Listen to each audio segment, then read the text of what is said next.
Саламатсыздарбы кыргыз тилин сүйүүчүлөр?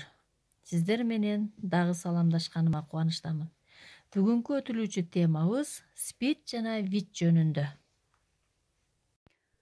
Айыкпас оорулардын бири бул ВИЧ СПИД оорусу. Бул дарт көп жылдан бери Жер планетасынын чоң көйгөйү болуп, дарысы бүгүнкү күнгө чейин жок. Ушул себептен Бириккен Улуттар Уюму тарабынан 1988 жылдан тарта 1 декабрь бүткүл дүйнөлүк СПИДке каршы күрөшүү күнү деп белгиленип келет. ВИЧ деген эмне? Оору жөнүндө айтсак, көп адамдар ВИЧ менен СПИД оорусун бир оору деп эсептешет. Бирок ал андай эмес. Ким ооруп калышы мүмкүн жана жуктуруп албоо үчүн кандай чара көрүү зарыл?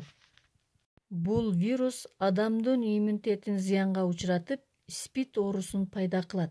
Натыйжада адам иммунитети түрдүү ооруга туруштук бере албай каза болот.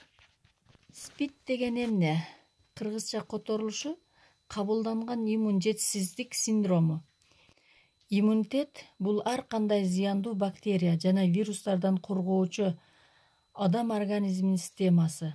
ВИЧ иммунитети басаңдатып, организм түрдүү ооруларга чалдыгып, адам ооруйт. Натыйжада иммунитет өтө төмөндөп, СПИД оорусу пайда болот.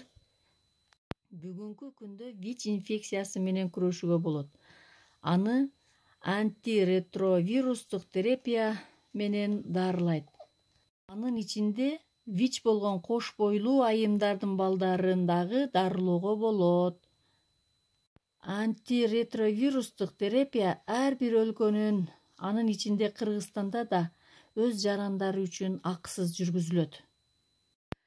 ВИЧти жуктуруп алуу жөнүндө көптөгөн маалыматтар айтылып келет. Бирок аталган оору 3 жол аркылуу гана жугушу мүмкүн: жыныстык, ийне, энеден балага. ВИЧ кандай учурда жукпайт? Тиричилик жашоодо саламдашып, бирге тамактанганда, аба аркылуу же жөтөлгөндө, өбүшкөндө, кучакташканда адистер жукпайт дешет. ВИЧ СПИДтен кантип сактануу керек? Жыныстык катнашта презерватив колдонуу, баңги заттан алыс болуу, бир гана адам менен мамиле түзүү. Презерватив бир гана ВИЧ СПИДтен сактабастан башка көптөгөн жыныс ооруларынан сактайт. Албетте, ВИЧ СПИД оорусун алдын алуу ар бир жарандын жеке милдети жана парзы десек болот.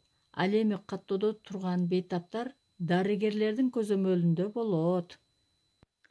Республикалык СПИД борборунун 2016 жылкы расмий маалыматы боюнча Бишкек шаарында 1029 адам, Ош шаарында 996 адам ооруйт. Буга байланыштуу ар бир инсан ооруну жуктуруп алуудан сактанса, ал анын жеке коомго кошкон салымы болор эле.